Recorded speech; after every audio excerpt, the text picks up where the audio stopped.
What's up guys? Welcome back to my channel. To this video ay papunta ako sa aking vape shop and ipapakita ko sa inyo guys kung ano na ang kanyang final na itsura after ko sa maparenovate and ano yung mga dinagdag ko doon guys and ano yung mga bagay na nilagay ko doon and magkano yung mga nagastos ko doon guys. Hopefully guys no, sa mga nagbe-vape shop dyan na aking mga subscriber, baka pwede nyo ako matulungan or mabigyan ng idea. Kasi yung mga nilagay ko doon guys ay depende doon sa advice ng mga kaibigan or sa aking business partner na mayroon siyang sariling vape shop.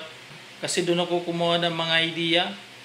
Mahirap sa akin guys na nag-business ng vape shop pero ako mismo ay hindi nag-vape.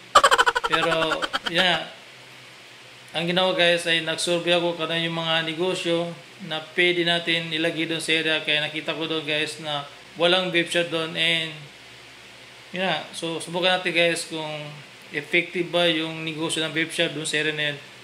Diyan sa aking mga subscriber na mayroong vape shop, baka mabigyan ako ng idea or matulungan or lalo na guys sa supplier kung saan ako kukuha ng mura o barato para pwede ko siya ibenta.